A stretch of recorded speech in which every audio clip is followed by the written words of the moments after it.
after having to work through that, having a healthy understanding that you're just a jar of clay. You're clay. You are. And don't be so hard on yourself. Don't excuse yourself either, but don't be so hard on yourself. So you're saying in the moment, Bishop, how do you manage this? In the moment, don't be so hard on yourself and look at yourself. He said it, Paul said it to the church at Corinth. Examine yourself. If you examine yourself, you win some grace. If you don't, he comes for you. Examine yourself and judge yourself so you won't be judged.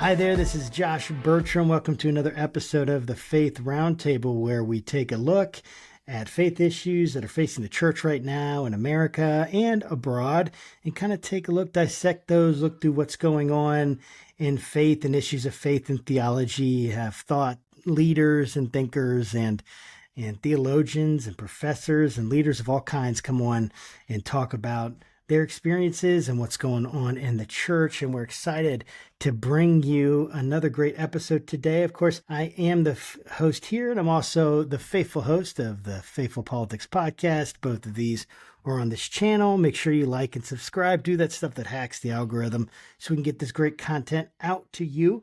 But without further ado, today we're on our show. We're going to be having a conversation with Bishop Jeffrey V. Dudley Sr. with his PhD from Regent. He is a founding and senior pastor of New Life in Christ Church, one of the fastest growing churches in the Metro East area of St. Louis, Missouri. Originally from Goldsboro, North Carolina, Dudley began ministry at the age of 13, was ordained by the United Holy Church of America in 1986, and is a retired Air Force chaplain and lieutenant colonel. He's also the CEO of iLead Enterprises, a leadership development platform for staff and workforce development. He and his wife Glenda have 2 adult children who are both ministry leaders, and it is such a pleasure to have you on the program with us today. Bishop, thank you so much for joining me. Well, thank you for having me. It's an honor to be on and to share my thoughts and answers to any questions that you may have, and more importantly, to serve your listeners. I really see this as an honor. People have a choice. They can pick whom they want to hear and what podcast they want to tune into. So I really believe that this is going to be something that will serve them and meet their needs. Yes, I love that. Well, thank you so much for even saying that. And thank you for your service as well to our nation. I really appreciate that. Thank you for your sacrifice and service. Yeah, you're quite welcome. I often tell people that it is the second best job in all the world to have been an Air Force chaplain. Of course, the best one is what I'm doing right now. But to have been an Air Force chaplain, it was a childhood goal and dream. And not many people are able to say that they did what they had really hoped and dreamed to do and are doing it now. Yes, you're absolutely right. I feel that same kind of gratitude for even the way that I was called into ministry, and now I've planted a church and I'm doing the podcast and in that creation space, and even just being able to help people with content creation. And I really love it. It's and I understand that gratitude. And we're going to be talking today about your latest book, Leading Through Storms. And I would love to kind of just hear from you, if we can jump right into it. What led you to write this book, and what is the main thesis that you're trying to get across to your readers? That storms are inevitable. Preparation is intentional. The ministry storms are inevitable. I do not know one biblical character, and I'm certainly not trying to compare myself to a biblical character.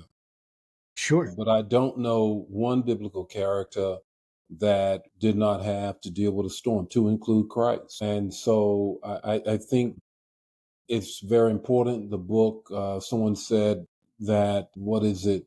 Development is really dealing with the person, and training is dealing with the task.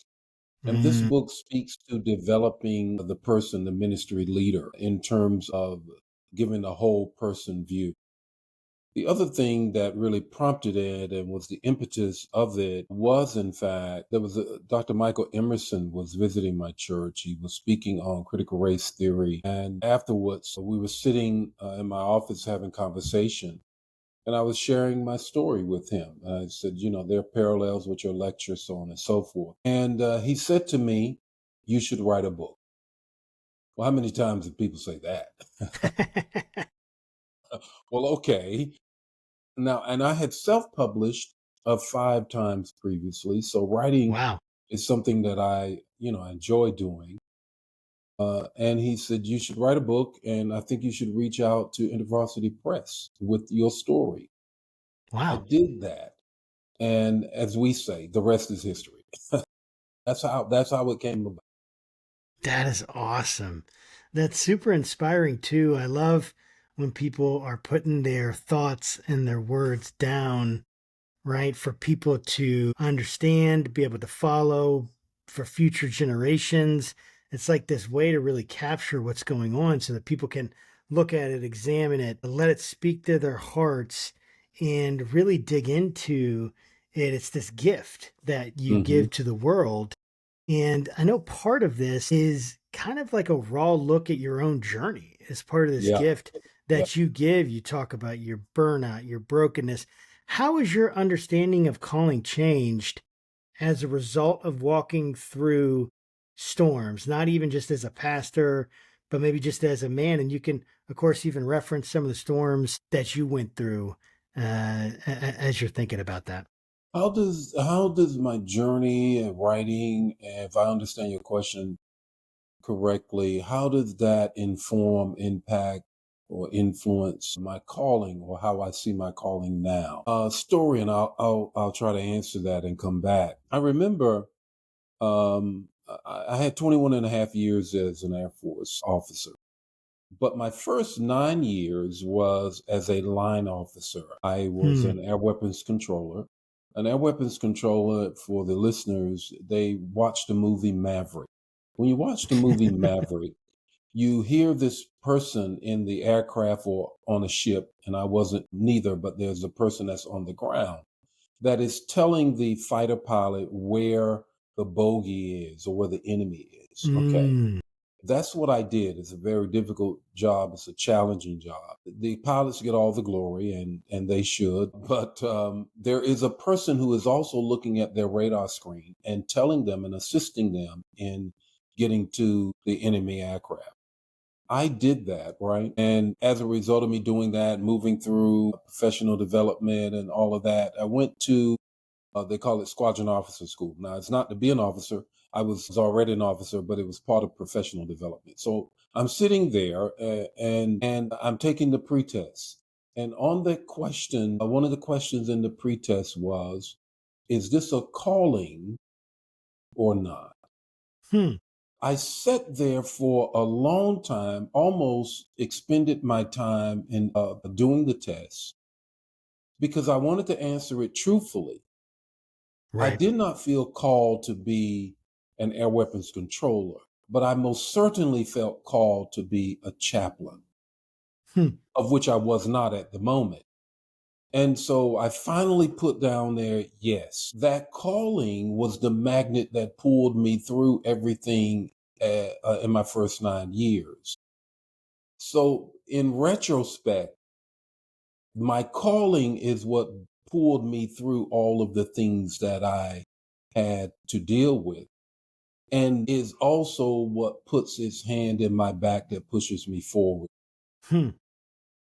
So those things that took place, and I'm sure we'll talk about some of them, were informative, inspiring, and breaking in terms of calling. But the calling is the road, the calling is the map.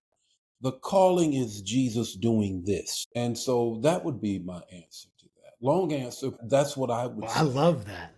I mean, I love that. One of the things that I've really appreciated about your book is this idea that, look, we have all sorts of theory in our life, but it's through the actual storms of life that leadership is tested and actually developed.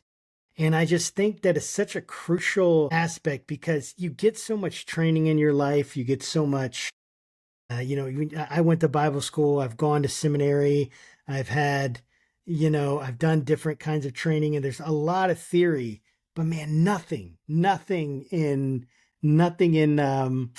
seminary taught me and prepared me for COVID. Nothing in seminary prepared me for some of the issues that I would face, even just thinking about how do we work through issues of bringing in and accepting people where they are, challenging them. I'm thinking of LGBTQ community, the issues that we're facing right now in the church in America, the racism issues that we're facing right now in America. No one prepared us for No, that. No theory prepared you, but no, you're in it and you you're have to in it. deal with it and And you you have got to to deal with it. learn. So how do storms shape us? How do they force us to learn? Well, come here and have a conversation with us, Jonah. How did that storm work out for you? Yes. Hey, Jeremiah, have a seat and let us know what that sistrum in the mud felt like. Hmm. We can go on. And when I look at my own life and the storm of people deciding to leave the church Yes. because when we were in the midst of construction, the bank pulled out, I really felt to this day, and we have the evidence in the book about being redlined. And Mm. And I was careful to make sure that, we had the necessary citations to support that kind of statement. And Sure. so you say, okay, here we are. How do you get through that? I'm not a loan officer, okay, I know terms to a loan, but how do you go out here and get Yes. another one when you got red iron dangling in the air? That's a hard thing. That's not an attractive campus. Right. For you to say, hey, come join my church. We're in the middle of construction. And oh, by the way, the bank pulled out. Yeah, we got a great situation here. That ain't easy. It's That's not not. easy. But I tell you, therein lies, and I think connected to the point, because you asked the question if I could go back. One of Please. the things that helped me that I made a decision to write the book in the framework that I did was my PhD in organizational leadership. And I had this professor who would say, and he was also on my committee, and he used to say, okay, you did the paper in that particular thing. He was saying you did the dissertation, so what? Hmm. So what? You did the post, you wrote the paper, you did this, you did that, so what? What So does what? it matter? The same thing with those theories. Okay, you have these theories, so what? Do they inform? Do they empower? Probably not. The scriptures do that. Hmm. What they do is give us a prism and a lens by which we can look at through and help us, guide us. But if there is no life behind the theory, if there is no reality behind the theory, all you have is a theory. So from the storefront pastor to the visionaire at the mega situation, the mega church, it has to be so what? It has to be so what? It has to be. Why are you doing this? How is this going to make a difference in your life? And one of the things that you talk about that I think is really, really interesting. I mean, I've heard this kind of thing before, but I like your take on it when you're thinking about the importance of focusing and establishing a strong core team. Mm, Right. And I would love for you to talk about that a little bit. Like why we're not talking about growing a church, right? That's not or a business or an organization. If we want to take this and we want to use these principles and cross pollinate to other right. areas, there's a core team. There's a group of people that are around you. Like what is it about that core team that's so important? And what qualities are you looking at when you think about like what kind of qualities are you looking at now that you're thinking this is the kind of person that I want them to be on my core team that you would impart like this is how I'd recommend our leaders, people in there, our listeners, people that are leading, people that are trying to figure out what kind of qualities are they looking are you looking. You need to first look at the depth of their spiritual walk, the depth of their spiritual walk. The second thing you need to look at is how have they shown commitment prior to you? Have they shown commitment to their spouse, their children, their jobs? What level of commitment have they shown? Third, what stories of storms do they have? These things will all impact how they walk with you and show up with you as you put together whatever it is, the entrepreneur pursuit, or whether it's the nonprofit board you're putting together, whether it's the church. Because right. The core, as we know in the solar system, and I point this out in the book, the strength of the sun is what keeps all the other planets in place. Yes. And therefore, the core is what makes that work. Similarly, when you work out, interestingly enough, I was on a book tour, still am doing things. And so I was at a church Saturday. Nice. Saturday, and we were talking about this, of course, and I was teaching them one of the chapters in the book, and it was on core because that's such a critical thing. So I got down on the floor and I did some, I don't know what you call them, but you slide your hands all the way out and you pull yourself back up. You slide your hands all the way out and you pull yourself back up. Yes. Okay, so this is a young church, Josh, now. They're young guys. They're looking at me. Ab wheel, right? Something like that. The ab wheel. The ab wheel. Yes. But I didn't have the ab wheel. I forgot it. So I just took some paper and put my hands on the paper and slid out and back like that on the paper in the carpet. And so here's this young millennial church, and they're looking at this old guy doing this, right? Flat out pulling back, flat out pulling. I said, can you all do that? And it said, no, I don't think so, Bishop. I don't think so. Okay, but you are here because you're supposed to be the core of this church. And in any exercise pursuit, one of the first things they teach you is your core. All things hinge with the core. And so I would say that's so critical when you're looking at that. And now here's the thing, Josh, that I look at. You asked an interesting question. You said, now that you worked through this, what would you look at? What would be the characteristics that you could help the listeners and those watching picking their core? Okay, bad news flash. You're probably not going to be able to pick your core. Jesus picked his core. Yes. And he two things out he did. Okay. He got two of them wrong for a minute. But for the most part, as you know, as a church planter, you don't get to pick your core. They show up. No, you really don't. And I think that's the key in terms of developing, because now you got to take whatever God sends you. Yes. Dude, you hit the nail on the head there. And you want to say, That's so good. I really only want millionaires who love Jesus. I want, whole families, traditional families. I want a couple singles. Doesn't work that way, does it? It does not work that way. And I love work. I love that.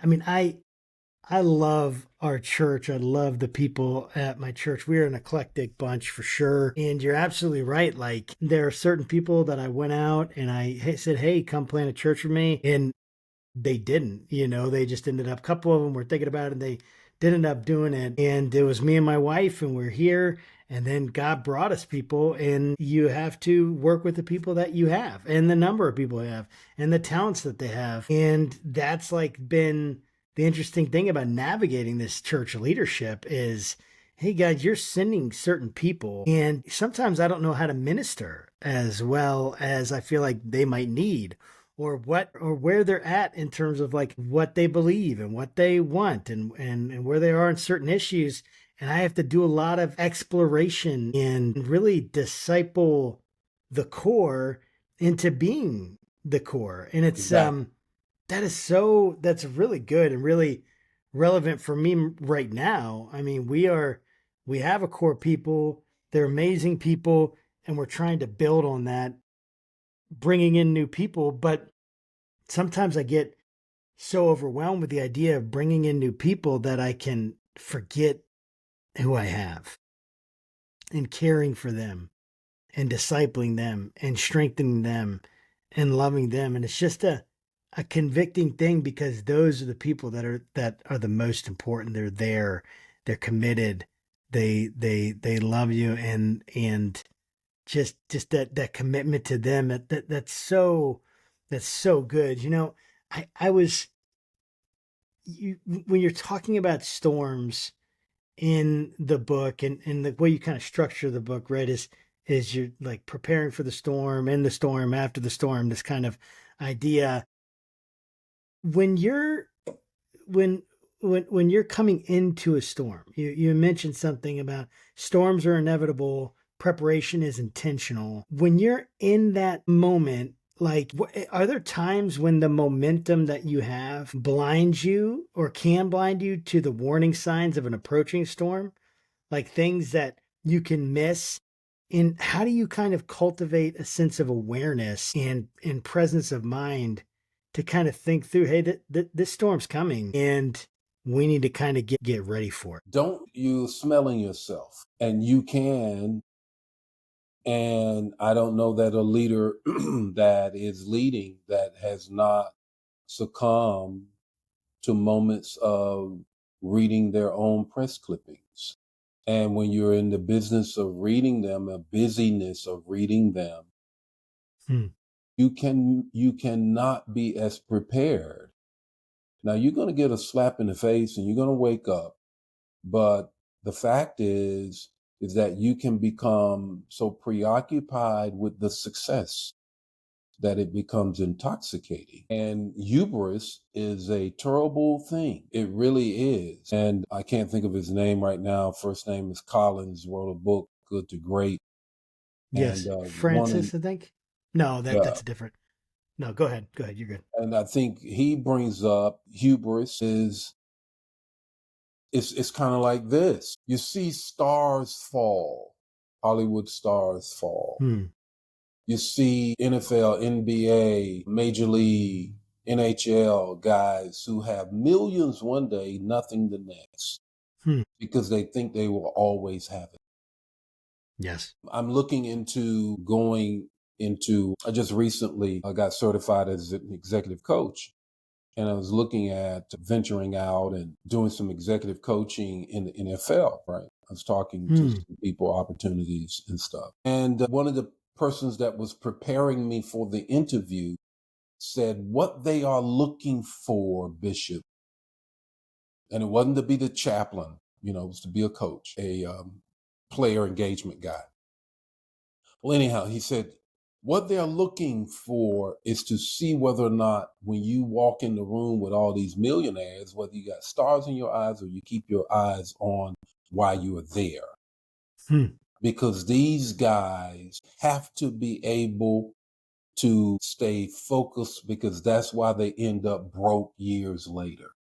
Hmm. You got to talk to them and speak into avoiding those things. Yes. And you can't go in there starry eyes. Same thing with respect to doing things and not being blinded, as you were saying, with how do I prepare? How did I end up here? Did I pay attention? Was I paying attention? Or was the clap so loud I didn't hear, or I confused them with thunder? Hmm. And that was one of the things, and I mentioned this in my book. That as I stepped off the stage of a successful military chaplain career, Hmm. the applause was so loud, the medals were so hanging, that For a while, I thought it was applause, but in fact, it was the thunder before the storm. I love that. I love that metaphor. The clap and the applause becomes like we mistake thunder for the clap and the applause, or vice versa, right? We're like we're not prepared for it. Like we can, it's like that idea that success is the biggest danger to continuing success, right? Is Mm-hmm. previous success, Mm-hmm. because it basically encourages, right, what just being stagnant. You're not as innovative, Mm-hmm. Mm-hmm. and Mm-hmm. it's like it's You're funny not hungry. because you're not hungry, and I do see that, man. Like there are times when that abundance or that success or whatever it is, it kind of lulls you to sleep, and especially when we think about finances, because like finances are the things that they drive so much of my anxiety, Absolutely. comes from that, like big Absolutely. time. And you talk about that in your book, this candid struggle about, hey, the financial struggle the church faced, and the understanding that this is systemic inequalities that we're dealing with here. Right. We're trying, and things that weren't even your fault, right? Things that were brought on you, and yet you had to deal with them. What would you share now, the wisdom and from the book, but even taking that, and if you want to go beyond that, that's fine, for pastors that are in similar situations, particularly pastors of color, but any pastor who's trying to build something lasting, but they have limited resources. There could be structural barriers. What's the wisdom? What do they do in those moments? Excellent question. Excellent question. First of all, I'll go back to before when I was in ROTC in the University of North Carolina at Greensboro. We would go over to North Carolina A&T, where the detachment that was in the consortium of all the universities in Greensboro. And I remember the class that I had, and there was this class in ROTC, and part of that, it was saying, pick your nose. And I thought, well, I got a big nose, I can pick it. But it wasn't talking about that nose. It was talking about pick who you know. For those, all pastors and pastors of color in particular, pick your nose. If you're about to build, find the people who know what this journey is, Hmm. so that you can then find the model that will fit you, whether it's from another pastor of color or majority culture pastor, whatever the case. Pick your nose, dip it in the chocolate or the context of where you are. Hmm. Have transparency about it. Get all the information that you can about the project up front. And then make sure that you let the people know. And one of the most important things there is in leading, you must be a communicator. You have to be a communicator. You've got to be able to take difficult, complex things and communicate them with simplicity, Hmm. that they reach the person on the back pew. They reach the person on the back pew, everybody in between will hear it. And so you've got to be able to do that. We're going to expand the sanctuary, or we're going to build. We've been going from school to school, or community building to community building. We're finally going to build. Yes. Get all of that and pick your nose, who's done it, and get them together. And then require those in the core that they support it financially. Hmm. That if they are not going to support it financially, they cannot be a part of it. Hmm. Because that's what David did in Chronicles. He said, here's what I'm going to do. Now, all my leaders come, you do it too. You can't do Hmm. as much as I'm doing, but you do it too. And so that is the things that I would say to pastors of color and all pastors. And then modify your vision. If you believe he said 1,000 seats, shoot at the 500. If you believe he said 500 seats, shoot after and be happy with 250. Because many times our visions choke the people. Yeah, that's good. And it is far better to fall short but have accomplished than to have fallen out, period, without accomplishing anything. So Yes. those are the things that I would say. That's really, really good. I love that. The idea of these visions choking the people. What a vivid image. And it makes me think like, so one of the things I even just had a conversation with my wife about this just recently. It's been a recurring thing.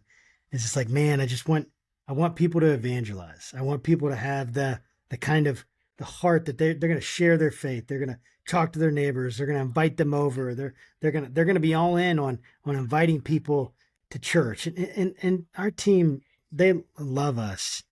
But she just said this thing like, I get afraid that your desire for that and your expectations and even your expectations of yourself, like, you know how hard it is, and I do.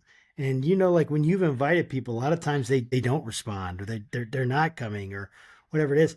He's like, I just get afraid that people will start feeling they letting you down, and because they're letting you down, like it's gonna create distance because they're not doing something you want them to do. And I thought about that. I'm like, man, that's really good. It makes me think about that idea of like, I don't want to overwhelm and just overburden the people God has brought me, because I love them and I care for them. And yes, I want the church to grow, but I want them to know Jesus and them to grow. And I don't want that to depend on, hey, did they do the things that I thought they should do or expected them to do or whatever? Because I'm just a person too, and I'm just trying to figure this out too. And yes, God has given me some leadership and a vision, but He's also giving me this people, and there's almost like this sense of like, we have to go. Like, God gives us the people we have, and then at some level, like, we have to go at the pace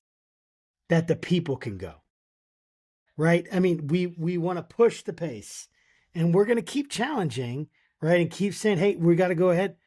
But it's like, we're expecting, like you said, we're expecting a bunch of almost like this idea of like Olympic runners, and we're going to keep the pace, and we're going to push, and we're going to go, and like SEAL Team 6 or something. And yet that's not reality. That's not what really happens. And I just think that's so good. I hope people can listen to that and understand that, hear what you're saying about that, because our ambition can hurt people. And it That's a often good does. word, ambition. Yes, it often does hurt people. Mm-hmm. Right? If we're not caring, if we're not careful about it. And you've been through some significant storms. What has been your habit of learning from them? Like, how do you take a storm, maybe even as you're going through it, right? We're thinking about trying to look at, like, what are the signs? I don't want to mistake success, that, like, say, hey, this pattern of success is now going to be everything. Like, it's going to be perpetual and it's going to lull me to sleep almost. But when we're after it, when we're trying to learn from the storm, what kind of habits of reflection helped you make sense of what you lived through, to even rebuild with greater wisdom? Because I've heard this talked about, like, hey, everything's an experiment. Failure isn't fatal. Failure, it can be your teacher. But man, that is so hard for Yeah, failure to be your teacher. yeah. I think it's John Maxwell who wrote the book "Falling Forward" or "Failing Forward," and I've even used the whole piece of actually in doing some leadership development seminars and stuff where I've fallen, and where you fall, when you get up, you're never at the place where you fell. So there is truth to that. But who wants to fall? My God. Not me, dude. Yeah, oh yeah, Not okay, me. yeah, I just love hitting this floor. No. But so in the midst of that, I think there is a sense of journaling I found to be very, very important. When you say, well, you know what, Bishop, how do you manage that? How do you work through all of that? journaling. I come out of a Pentecostal background Same where here. perfection is everything. And, you got to get saved every Sunday because you did something, you did something. Maybe even from Sunday morning to Sunday night. Exactly. So, get up here to this altar and get saved again. So, but after having to work through that, having a healthy understanding that you're just a jar of clay. Hmm. You're clay. You are. And don't be so hard on yourself. Hmm. Don't excuse yourself either. But don't be so hard on yourself. So you're saying in the moment, Bishop, how do you manage this? In the moment, don't be so hard on yourself and look at yourself. He said it, Paul said it to the church at Corinth. Examine yourself. If Hmm. you examine yourself, you win some grace. Hmm. If you don't, he comes for you. Hmm. Examine yourself and judge yourself so you won't be judged. And I think that's it. And then in the midst of that, because I did judge, I talk about some very personal things. I was very vulnerable. I talked about suicide ideation. I talked about all of those things. I get it. And I thought about, should I share this? Should I be this open? Can I find other words? Well, the same guy that told me to write the book, Dr. Emerson, I reached back to him and I said, what do you think? He said, I think you should say it. I think you should put those things in there. Hmm. And so I was very concerned about blowback from my leaders, the core and all.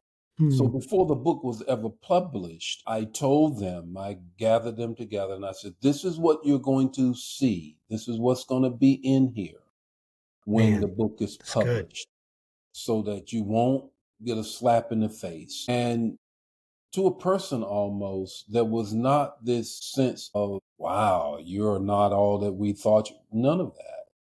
It was a sense of, we see a side of you that we had never seen. We've seen a vulnerable. And I think that vulnerability helps people to know, to gravitate more toward what you're trying to do in God. Not necessarily you, but what you're trying to do in God. Because some of them, I just talked to one of my leaders and they said to me, I remember all of this, but I had no idea these were the things that were going on. And what has helped me to know, the person sharing, to know that you're a man, just like me, that I didn't put you on I put you too high, which is very important because only he gets the glory. Yes. Come to Gideon and have a conversation with us. Right. I'm the least of my tribe. I'm the least of my family. I'm the Hmm. least of my clan. But that wasn't enough. God said, let me break you down some more because I want to Yes. make sure you don't try to take my glory, you and all your Israelites. So I can clearly say to people, is a bishop, how did this do that? Didn't know. Hey, look straight through me and see the faithfulness of. I love that. I love that. I mean, I feel very, very close to that and just that real transparency because that depression, that anxiety, this stuff is so real. It is And real. oh my It's goodness, a it is, real thing. oh my It's a gosh, it's real so thing. real. And it's like you don't have control over. You can work through it, you respond to it, but it's like you don't just get to turn it on and off. And it's like that's the thing that's so hard about it. And I didn't even know that depression was something that I even struggle with at all until I mean, I guess I saw it at times, but it really became clear to me when I got into ministry Hmm. how much that was like, this is real and this is hitting me. And then doing the church plant, oh my gosh, nothing has challenged me like this. Nothing has challenged my Nothing in the leadership, world. my identity. Oh my goodness, my I have identity, my four, worth. Josh. I got four I got 4 couples that I'm mentoring now through, and they're going to get their certification to plant through Fuller out of Nice. California. And I said to them, and I'm really with them. I said, because I wish I had me when I was doing this. Yeah. So I want to be that to you all. Yes. Because I don't know what you feel, but I know the feeling. I don't know your desire, but I know the desire. Yeah. And the fact is, this thing to plant a church, not going to leave you. You're going to have to work it out. Yes. But it is demanding. Very demanding. It's all consuming. You better know it. There's nothing, and there is no challenge that I've had like it. And this is my last question.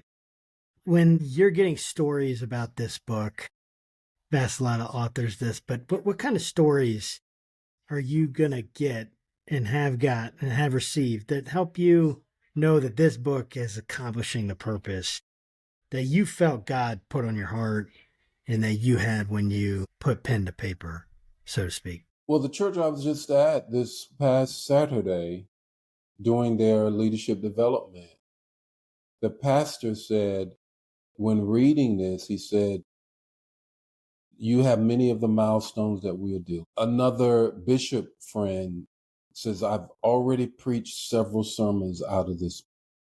Wow. And said, you've got to get here, and I'm going to invite all of the community, not just my church, to come. That's so good. Those are the affirmations that I think I had hoped I would get, but didn't know that I would. That's got to be so encouraging. It is. It is, because I struggle with the vulnerability. I struggle with being that transparent. Yeah. But what I ended up saying is, God has the opportunity to wring everybody out. Yes. And that's what I cannot, going back to that thing that we started out, I can't find a biblical character, not that I'm comparing myself to one. I can't find one that he didn't wring out. He did. You're He absolutely just right. Okay. Even and especially his own son, right? To the cross. To the cross. It's powerful. I feel like I'm getting wrung out. And sometimes you get to that place where you're like, God, there's no more left, right? You can't keep doing it, can you? And yet there's more. And he wants us to be surrendered to him. And this has been just such, honestly, it's a very encouraging conversation for me, Bishop. Thank you for writing the book. Thank you for coming on the show and spending some time with me and our audience. I mean, this is gold. I hope people can take it and get it and wrestle through it in their own life, the wisdom that you've imparted today. And I just can't thank you enough for coming on and being a part of this with us today. So thank you so much for doing this. Well, thank you. And I would like to say to your audience, please get the book. I believe it will bless you. Get it not for any kind of financial thing, because writing is not something you do to become a millionaire. Okay. But I You would can attest to that? Yeah. So please get the book. It's on, you can get it Barnes and Noble. You can go to Amazon and any other place, go to IVP. Please get it, and then do on Goodreader or Amazon and a review. Now, I'll tell everybody, if you're not going to give me 5 stars, don't bother. Don't even bother. Don't be leaving 1-star reviews, guys. Yeah. Just keep it to yourself. I bless God for you. But the thing is, please do that, and you can also check us out. Check us out on all the platforms. Bishop Dudley PhD on all of the platforms at Bishop Dudley PhD. There is also a leadership development portal that they can tap into, so many things. And Josh, I lift up not just your listeners and your viewers, but the ministry that God has called you to. I'll certainly be praying for all that God wants to do through you all as well. Thank you so much. And that just means a lot. And I would love to connect again. And we're going to put all of your, all the links and everything in our show notes for people to check that out easily. And friends, we do want you to get this book. We do want you to check this out. This has been real, authentic conversation. Great stuff. Again, we want to keep getting this stuff to you guys. And so please share this with someone you know. Go pick up Bishop Dudley's book. You're not going to regret it. You're going to love it. Guys, take care. Thanks for joining us. And until next time, just stay safe and we'll see you then. God bless, guys.